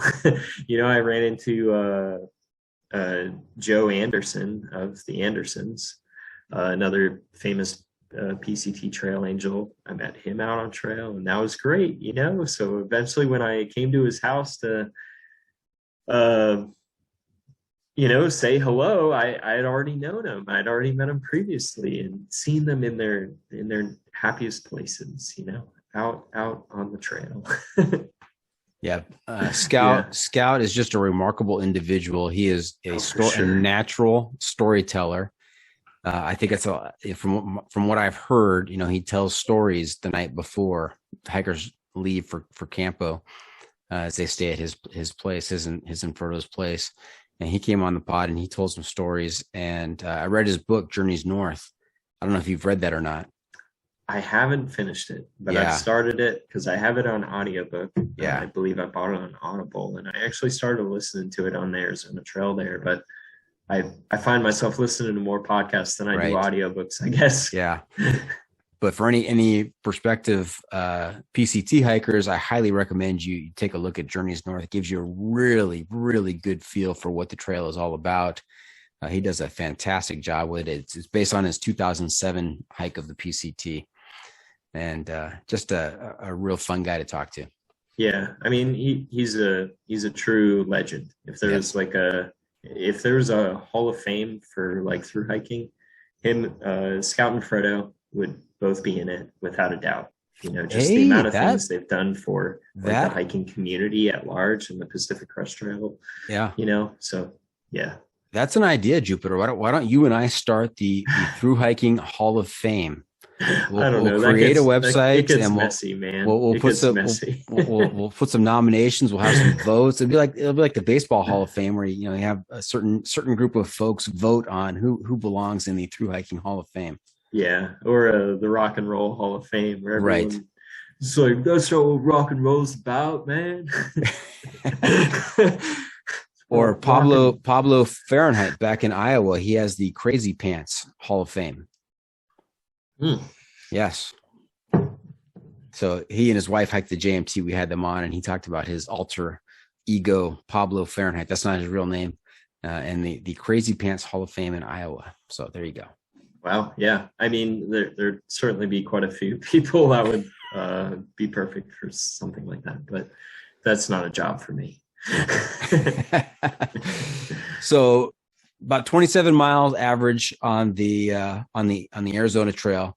That does not compare though to the Tahoe Rim Trail, which is 175 miles. It circumnavigates Lake Tahoe in California and Nevada border. And you did that 175 miles in 5 days. I don't know what the average is there, but I know it is a little bit more. Yeah. But again, shoes are on, no calculator. I think that's 35. Okay. Yeah. I think that's 35-mile average. I think this is a window into how I do the things I do, and I mean that more as a, not physically, but as a means, like how do I have the means to go off and do these hikes? And I think it is because I do them quick, so that, again, I don't have to be missing out on potential income or job or anything like that, family, friends, anything. Because I'm in and I'm out. That trip out to Lake Tahoe, I did the hike in about 5 days, and it was a great hike. I really enjoyed it. I think it would be a fantastic primer for anyone thinking about hiking PCT. I think you should do the Tahoe Rim Trail first. That seems like a no-brainer to me, just because it is like such a similar kind of environment. The eastern side of the lake is drier, while the western side of the lake is a little bit more wet, and just high mountains, but gradual trail. And, I did feel like in some ways, maybe because of experience or something, I was able to go a little bit faster because I felt like in some ways it was a little bit easier. There wasn't really like, it's a very well created trail. It's a very well marked trail, a very well groomed trail. Like resupply is not, again, this would be a great, like, if you're thinking about hiking the PCT, hike the Tahoe Rim Trail first, because, you can certainly get in a lot of trouble out there. Bad weather can roll in, all sorts of stuff can obviously happen on any long distance trail, but, the points between resupply is not very far. And I wasn't even planning on resupplying at all, because it's 175 miles, and I thought I could do that, but you walk right through the town of Tahoe City, I think, all the way on the north side of the lake. And it was a great hike. It was definitely fun, and it was definitely very beautiful. It shares quite a bit of tread on the west side with the Pacific Crest Trail even. So, you kind of, if you go out and do the TRT before the PCT, then when you eventually do get out on the PCT, you'll have that to look forward to, that familiar area. But yeah, anyway, so 5 days, and I do that, and I do a lot of these things quicker just because it either allows me to do another trail after the fact, or it allows me to maybe save a little bit of money. So I think that's maybe how I developed that style. Yeah, and there's no need to resupply when it's just a 5-day trip. I mean, 175 miles, 5 days, that's just 5 days worth of food. Well, actually, the funny thing is I left half my food in my freaking car, so I had to resupply. I forgot it. I had it. I spent all the day prior just packing up, and I remember meeting these super cool people at this park while my head is just like swimming with trip logistics, and I really wanted to like talk to them and stuff, but I was just like, I was too zoned out on hiking preparations to even hang out and talk for a second. But yeah, I had all of my food for the one day set out in my pack, ready. And then my other food was going to go in my pack the next morning, and I just forgot it. So I think I set out for that trip with like 1 day's worth of food. And I don't know how many miles I was from that resupply point, but again, it's like there were many options where I could have gone into town if I truly felt like I needed it. So it was a very fun trip, and I guess regardless of experience, you're always going to make mistakes. But, right. Yeah. Now, there was a pretty significant fire up near the Tahoe area. Yeah, did you encounter that during your trip? Yeah, actually, right before heading out there, I think there are multiple really big fires out there. Some to the south of the lake, some to the north of the lake, and I think one fire was going as I was planning this trip, and I was like, well, I'll just drive over there because I wasn't too far away. I'll just drive over there and kind of see how things are. There are conflicting reports in the groups of like some people saying it's like super clear blue skies, and then other people like I'm dying of smoke inhalation. So I was like, well, I'll just be prepared to do it, and I'll go out there and take a look. And anyway, I got super lucky with those fires. I think maybe if I were to do it again, maybe go a little bit earlier in the year or something, pre-fire season. But yeah, I was there just as they're maybe containing one fire and maybe days before another fire really started spreading. So I did get quite lucky. Okay. Yeah, and I did have some smoke, but it mostly obscured like when I was on the east side of the lake, because it's a big loop, which is great logistically, Right. You don't have to plan travel really. And it's close to Reno, so if you're flying in, it's super easy to get to. But yeah, on the east side of the lake, some of the views were obscured in smoke. Like I could still see the silhouettes and stuff of the mountains, and it wasn't really like bugging me. It wasn't bugging my lungs or anything like that. But then when I was on the west side of the lake, everything was like super clear. The south side of the lake was super clear. Even I don't know. I definitely got lucky. I think hiking earlier in the season probably would have been the answer, but right. Yeah. Now tell us a little bit about the wilderness area with I think the coolest, hands down, coolest name, Desolation Wilderness, which is on the western side of that particular trail. And I think you need special permits to enter into the Desolation Wilderness. Yeah, unless you hike through it all in just one day. Like you. Then you don't. I don't believe you need a permit because the permit's for camping. But yeah, so is that your pro tip? Is that your pro tip to avoid having to get the permit for Desolation Wilderness? Just hike through it in one day. No, I think it's like 26 miles or something. Oh, that's so easy. That is definitely not a pro tip. You were done by 2. There's definitely some big climbs in there, but yeah, it was super beautiful. And that is a section that shares tread with the PCT. It is incredibly beautiful, just like these crazy granite mountains and just like rock everywhere. It was awesome. And all these lakes, just lakes everywhere. If you're into fishing, fly fishing, I'm sure they allow that there. I think I saw quite a few people fishing. I think that would be the place to go fishing. But that was for the majority of the trail. I didn't see very many people. But once I got into Desolation Wilderness, I saw a lot of people, which again, could have been the time of year I was there. So maybe earlier in the year would have been less crowded, but yeah, it was fairly crowded. So if you are going there just for like a backpacking trip, there are so many trails all throughout that wilderness area. And you could definitely find some amazing stuff, and that would be a great place to spend a night, a weekend, or an entire week just out hiking, out fishing in certainly one of the more beautiful places in the country. Yeah, I assume you've spent some time there. I have not. I've talked to a number of people who have been there. I have looked at doing the Tahoe Rim Trail. It just didn't work out quite yet, and I have. In my preparation and logistical planning for the Tahoe Rim Trail, I've really spent a lot of time looking at the Desolation Wilderness, which again, I think is a really cool name. Yeah. Well, one thing I did like a lot about the Tahoe Rim was just, I forget exactly what it is, but the two sides of the lakes are incredibly different. The views, the plants, just everything from the east side to the west side is very, very, very different. And I thought that was super fun to be hiking in this loop where I thought, well, you're just going to be looking at a big lake the entire hike, which, you see that lake and it is beautiful. But also it's just like everything is kind of changing as you circle.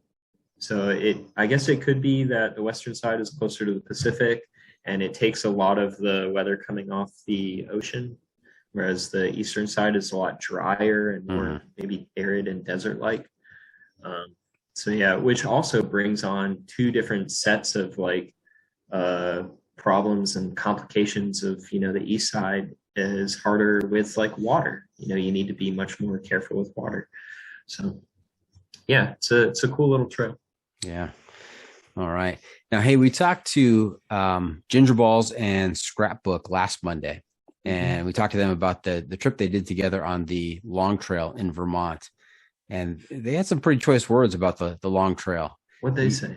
There were portions where they're like, they there's a lot of fear mongering going on the trail with people telling them the Long Trail, and I'm sure I'm no better, but yeah, people telling them, oh, just wait till you get to the north. Wait till you get to the north. Southbounders telling them this, and they're like, okay, yeah, we've got some miles under our feet. We know what to expect. Yeah, but at the same time, there were portions where I think Gingerball said he fell at least 2 or 3, 4 times a day. Just feet getting caught up in stuff, and I don't know if I fell at all. Yeah. So you also spent some time on the Long Trail this past season. Yeah, I did. I believe I started around September 15th. That one is actually pretty close to my head. I think with the Arizona Trail, just to go through them all, I started mid to late April, and then the Tahoe Rim Trail, I believe I was doing in June or July. And then the Long Trail was September 15th onward, I believe. So I started kind of in the fall, right in the beginnings of the fall. And I started with Lotus up towards the northern terminus, at the northern terminus, at the Canadian border. And our intentions were to hike south and hike the trail. We only wound up hiking until where the Appalachian Trail meets the Long Trail, so about 170 miles of it. And we had both hiked the Appalachian Trail before, and we were kind of running out of time to catch our flight. So we decided that was fine. We weren't going to kill ourselves to try and do the last 100 miles or something in 2 days or whatever. But yeah, I think we saw the Long Trail, because the Long Trail is the north, as everyone talks about, Yes. And everyone does, obviously, everyone, as you said, fear mongers and whatever and stuff. And I don't know, I bet I did some of that as well, like in my recent video series. But at the same time, it's like, yeah, it's really technical, but at the same time, it's so fun. It's almost like a little jungle gym. I've yet to experience hiking like that out west anywhere, unless you're just like scrambling off trail kind of thing. Because on the Long Trail, you're never really walking on like flat trail. You're always going from like little boulder to stepping on some slippery roots that are at some steep angles and hanging onto a tree or whatever. And, it really is like a jungle gym just constantly. And I really love that because I had to be super just engaged all the time and just aware of my surroundings and my footsteps and my foot placement. And, I couldn't just turn off my brain because I do find myself sometimes, we know I love podcasts. I can't just put in the John Muir podcast and just like tune out to that. I have to stay present on the Long Trail. Gotta be focused. I really, really enjoyed that. Yeah. So it is super technical, just with like your footing, and that does make it very hard. But things that make it a little bit easier is none of the climbs are like that long. It's the East Coast, so the mountains aren't necessarily like the biggest mountains in the world, but they are very steep. But I personally like that because you'll be climbing for say a mile, but then you're at the top, and then you get to go down. So it's like, you're never finding yourself on like the Pacific Crest Trail where you're literally climbing a pass for 20 miles or something, the same climb. You're going up in a mile and you're down in a mile, and you'll be done with that entire mountain in like, I don't know, an hour or something. So that always kept it fresh. It kept everything new. You were constantly going up and over a different mountain. Your feet were always doing something funny with these rocks, roots, and little boardwalks that are slippery and whatever. So it was definitely a very fun trail. Now, you mentioned Lotus. I think that's a name I've heard before. Tell us about Lotus. Yeah, Lotus and I hiked the Florida Trail in 2020 together, the very beginnings of 2020, Hmm. pre hearing anything about COVID or whatnot. Um, she was a national park ranger prior to that, That's right. and she's hiked the Appalachian Trail before, the Arizona Trail before. We hiked the Florida Trail together, and we wanted to do something in the fall. We were originally planning on the Colorado Trail, but it just didn't really work out to do that. And I had suggested, well, what about the long trail? It's a little bit shorter, so we wouldn't have to be away for as long. And that turned out to be a great idea. Again, Colorado Trail is 500 miles, whereas the long trail at most is 275. If you've already done the Appalachian Trail, then it's 170 to just clean up the part you haven't done previously. So, again, you don't have to be gone from work as much, pets, friends, family, whatever. I know I've said that like 4 times now, but it's the truth, Rings sometimes true. like sometimes shorter is like better in a lot of ways. You Hmm. don't have to go on these like 2,000-mile hikes to have a great experience in the woods. Yeah. Now But our listeners want to know, is Lotus just a hiking buddy, or is there something more there? oh well, there has been something more there. But yeah, I had been living with her in Flagstaff for, I don't know, I guess the past 2 years or Oh, though, something. there you go. Okay. Yeah, yeah. But yeah, the long trail was a good experience. I normally am totally a solo hiker, Hmm. so it's always challenging to hike with anyone else. It doesn't matter. My friend John, me and him have these same goals, the same mindset. We have read all the same books. We have studied all the same hikers previous to us. We're standing on their shoulders. Um, and hiking with him is just as hard as like hiking with anyone else, even though we are like so similar, even with our sense of humor and stuff. So it was definitely challenging hiking with a partner, because maybe that's just not something I'm as familiar with. And it's I don't know, it's kind of hard to break free of the what's the word I'm looking for? Like the mold that I built for myself, That's the right. Yeah, the you got a style you of got you got a hiking. style, you got a system, Yeah, for and you sure. I have throw a in another system, man. variable like a hiking partner. It's an added variable.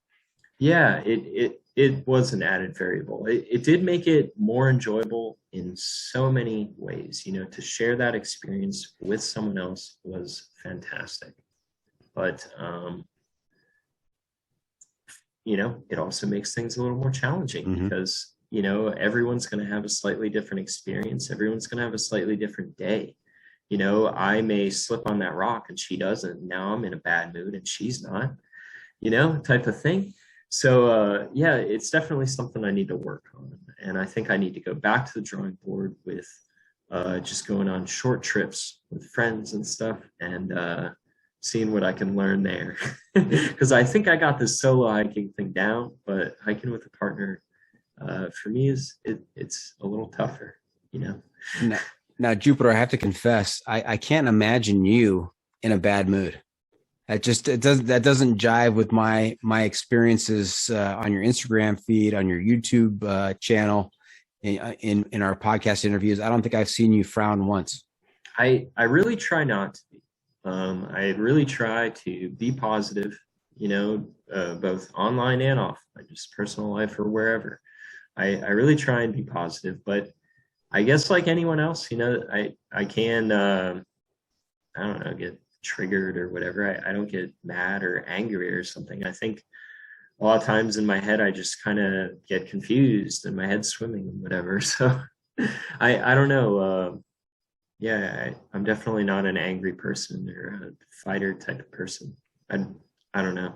There's all the people that have always asked me, like, do you carry a weapon out on long trails? And I'm always the type of, no, I'd rather, see if I can talk out that situation, Talk that bear down.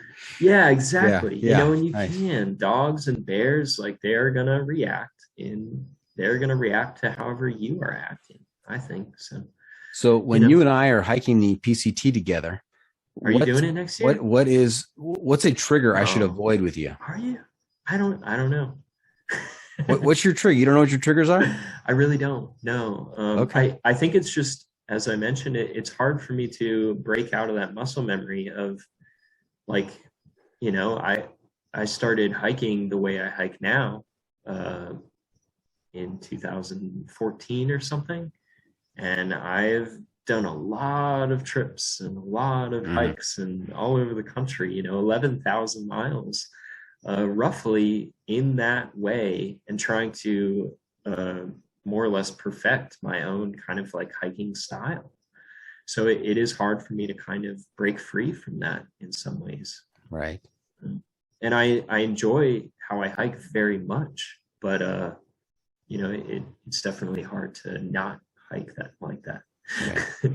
Okay. Hey, let's shift quickly to van life. You say you lived in Flagstaff with Lotus. Has Lotus joined you in van life, or are you how's that? Tell me about that. I had built the van in 2019 or something, which was a great time to make plans for the following year. Big life plans. So I bought this van. It's a Ford E150 in Econoline, like one of those typical work vans that you see out on the road.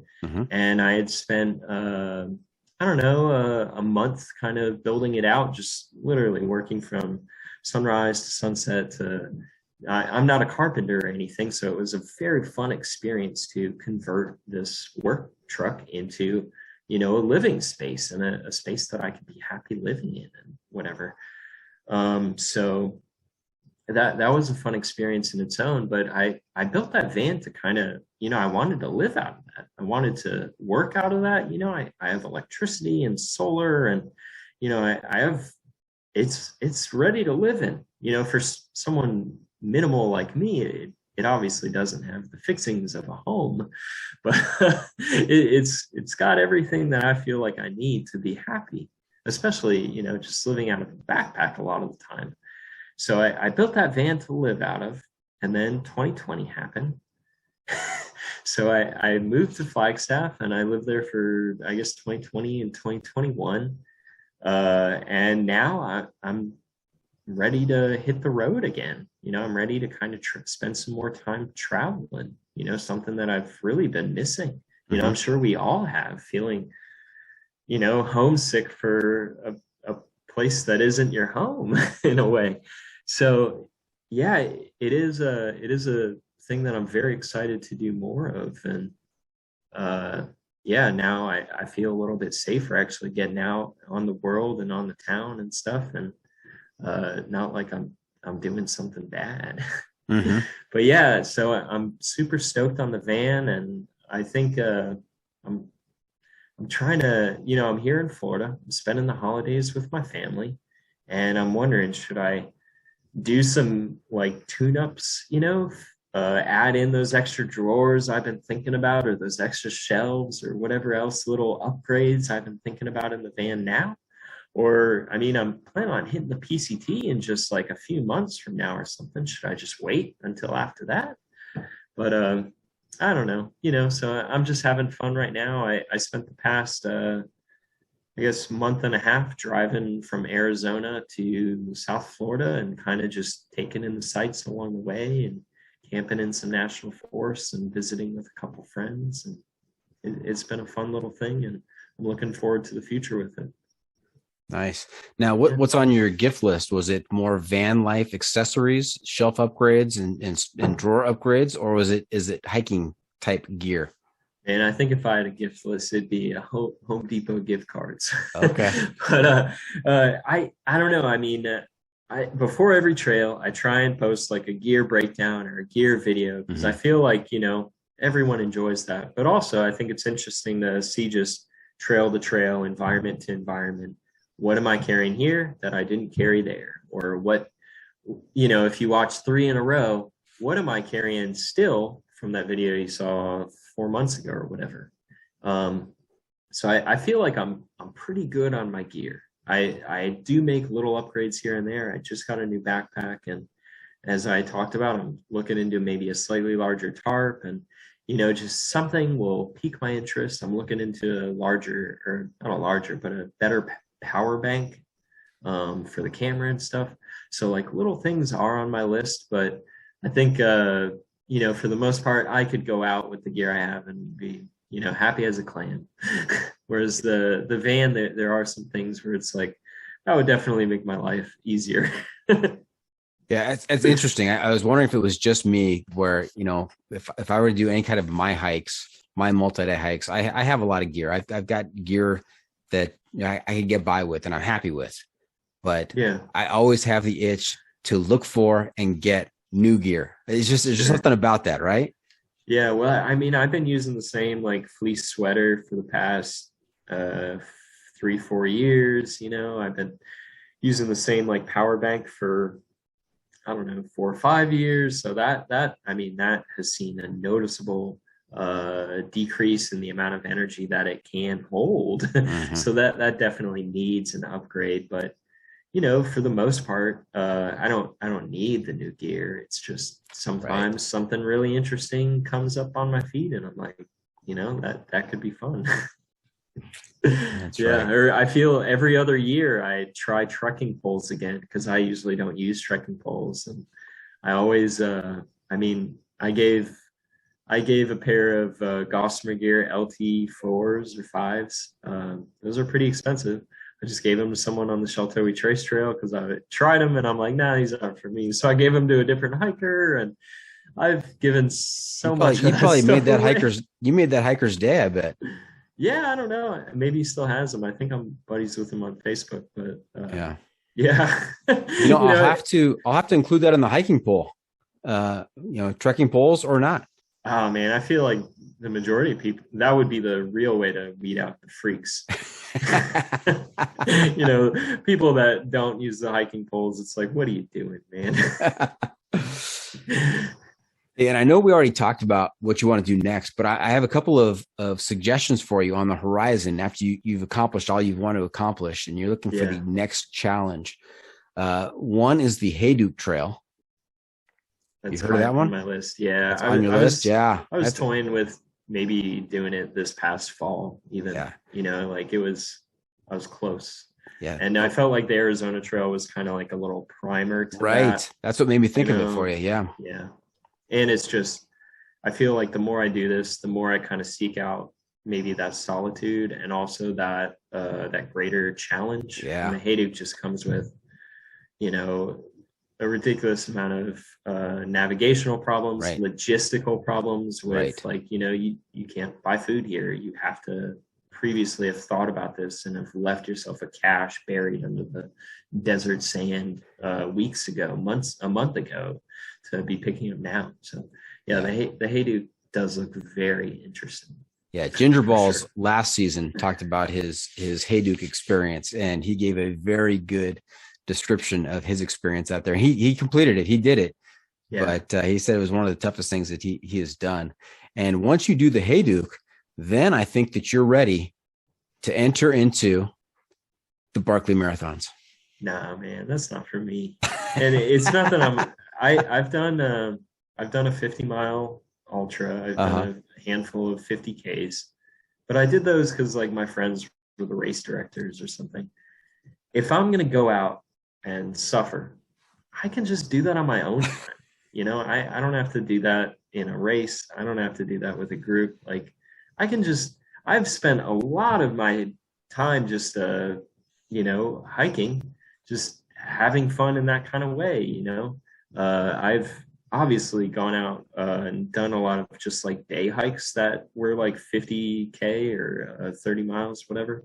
My longest hiking mileage day was like 53 on the Pinhoti Trail. I've attempted multiple times, like 60 miles in like 24 hours or something. And usually I just like burn out and it's like, yeah, I'll just go sleep here instead. But I don't know. Barkley is just, it's epic. It's iconic.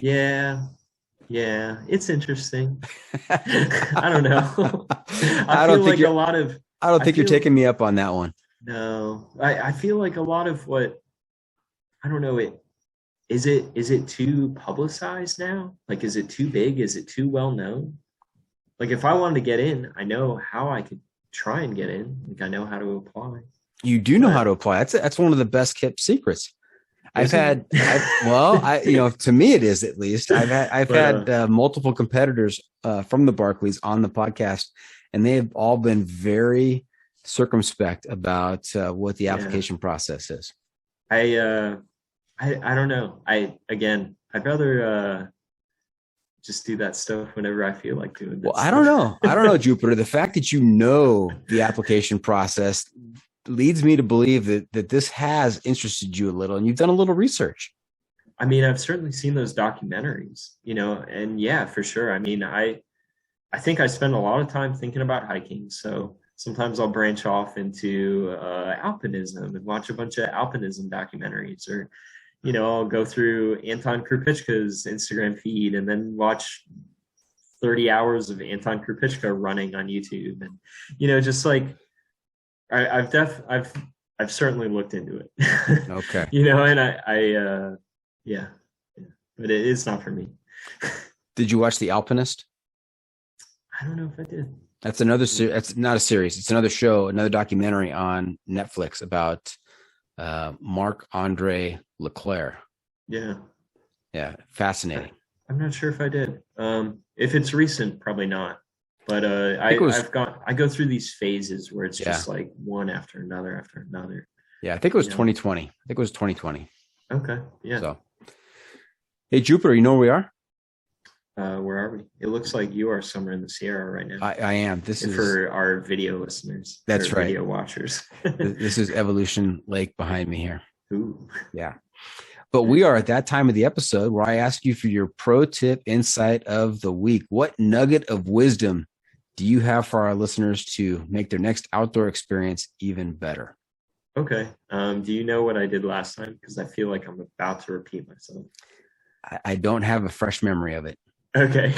I'll just say this anyway. So for anyone that hadn't listened to the previous episode, or anyone that has, here's a refresher, possibly. I don't know. This could be it. I just feel like this is such an important thing to the way that I've been hiking for so long.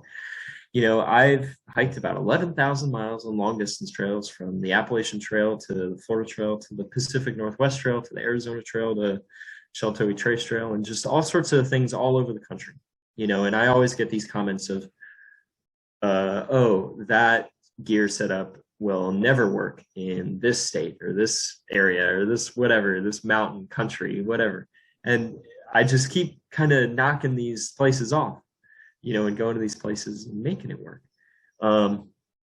I carry very little, and I have carried very little for all of these hikes. I've done the vast majority of my long distance hiking and section hiking and stuff like that with anywhere between like a 5-pound base weight to like a 7-pound base weight.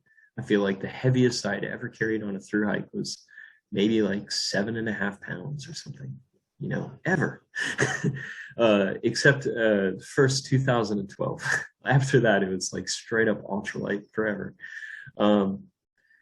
I think the most important thing for me to be able to do that, carry so little and still be safe, is campsite selection.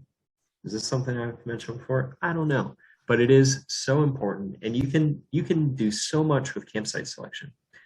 Are you cold? You can find a campsite that isn't as cold, because if you sleep in the base of a valley or at the top of a mountain, it's going to be a lot colder because at the top of a mountain, you're maybe more exposed to winds and things. In the base of a valley, cold air kind of like sinks and settles in valleys, or at rivers and lakes. So don't camp in those places. Find a place that's maybe drier, kind of maybe in the middle, that's more covered by bushes and trees, or are you in an area that is super buggy and all you have is a tarp with no bug net, like myself? Find a place that is intentionally windy, or at least a little bit breezy, so those bugs can just get swept away in the breeze while you laugh by the campfire. Or if you are hot and you are looking for those colder spots, you can apply the exact opposite to that first tip in the other way. You can camp near that lake. You can camp at the top of that mountain or in that valley or whatever. If you don't like dew forming on your tent, your shelter, or your sleeping bag, whatever, in the morning, as none of us do, don't sleep out in the open. Sleep underneath a canopy of trees or underneath a bush or something, because those trees and those bushes actually create like a little microclimate in between you and the sky.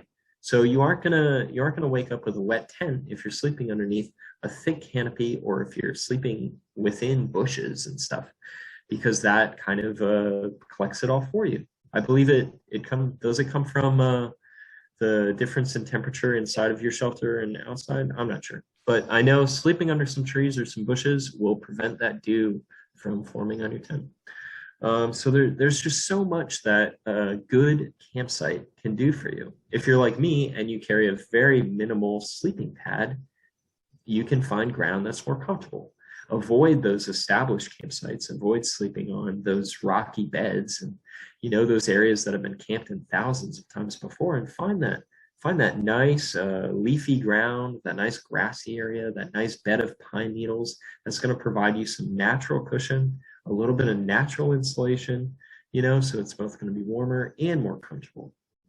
So it's just like so many problems. Is there a big storm coming? Well, you can use some natural cover to keep that rain off you, keep that wind off you. So I think like campsite selection, especially if you're using tarp, but even for tent users and just people that want a good campsite, is just so important to having a happy time and a comfortable and safe time out in the woods. And, I think that's not a secret per se, but I think that's a big thing to maybe my happiness and success with hiking with so little for so long in so many different places. That is a great pro tip. And you know what? It sounded very familiar, because I think that is the pro tip you used before. But good news is, in 130 plus episodes on the John Freaking Muir Pod, that's the only time you're the only person to share that pro tip. So very good. Yep. Shoot, man. Trying to think if I can come up with another. I mean, I could just say off the top of my head, this is something that I've felt for forever. It's just maybe like a little mantra. But if you're out on the trail and you're not having fun, make it fun. And I know that sounds too simple or something, but if you're not having fun, identify like, well, what's not fun? Or identify, well, what would make this more fun? Would slowing down be more fun? Would speeding up be more fun? Would throwing out the idea of a through hike be more fun, so you're not stressed about maybe a deadline or anything? You're just kind of hiking at your own pace, whatever. Or, as I've heard people on the CDT this year, sometimes they just weren't having that fun and they just wanted to hike to the next town on a road instead of take the trail, and that's cool. It's like whatever is going to make that trip more fun for you, I think is important. And you can't let what anyone else feels, what anyone else's opinions. Here's a great example. On the Appalachian Trail, when I was coming up to the Shenandoah National Forest or whatever, Shenandoah Park. And anyway, there was a hiker that told me maybe 100 miles prior or something that, hey, instead of hiking the trail, you should hike that road that goes through the Shenandoahs. It's a very beautiful road. And he said that there's going to be more viewpoints. You're going to pass by all those little convenience stores, the waypoints or way stops, whatever they're called, with like little baked goods and whatnot. And it's about the same miles, but you get more views and you get some food along the way and whatever, and everyone's pretty cool. So on the Appalachian Trail at that point, I think since I was coming from Canada, I had hiked I was coming up on 3,000 miles, or, I was pretty deep into my hike. Maybe I was at 2,000 miles, even though I was in Virginia. Mm-hmm. And, maybe I was starting to get a little bit jaded or, just mentally tired. That was so much stinking fun to walk that stupid road through the Shenandoahs instead of just hiking the trail. I did feel like there were some great views. I got to stop at all those little wayside convenience stores. And, that was the thing that was going to be fun for me. So did I see every single white blaze on the Appalachian Trail? No, I road walked through the Shenandoahs because that was going to be the most fun option for me. Nice. Make it fun out there. Make it fun, man. And this is a bonus episode for season 3, and we got a bonus pro tip right there. 2 pro tips this week. Yeah. Very good. Sweet.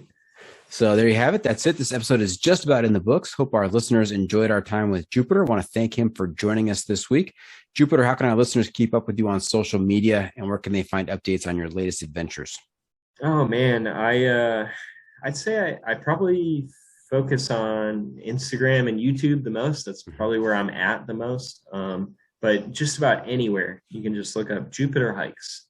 So on YouTube, if you search Jupiter Hikes, that's me. I've got videos from the Pacific Northwest Trail when I was out there, video series from the Arizona Trail this year, the Tahoe Rim, the Long Trail, and I've got all sorts of stuff, Appalachian Trail, Florida Trail ×2 and whatever. So a lot of videos on YouTube, both with the trips, and also I try and do some like skills stuff dabbled in there, and also some gear stuff dabbled in there.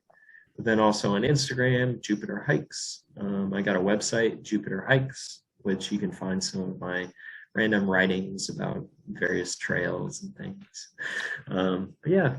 And just to clarify for our listeners, it is Jupiter Hikes. It is not Oatmeal Hikes. It is Jupiter Hikes. Jupiter like Hikes. The planet. Like the planet or the city. The Yeah, city? or the town? city. Is it a town or a city? I don't know. It's looking more and more like a city to me. It's getting to be like a city. I think it's the town of Jupiter. Town. Yeah. Okay. All right. Hey, remember to check out the pod on social media as well. We are on Facebook, YouTube, Instagram, Twitter, and TikTok. And if you have comments or clips you want to share, you can send it to me at johnfreakinmuir@gmail.com. Jupiter, also looking to you to share a recommendation for a book, a movie, documentary, some kind of adventure media to keep our listeners connected to the trail while they're at home.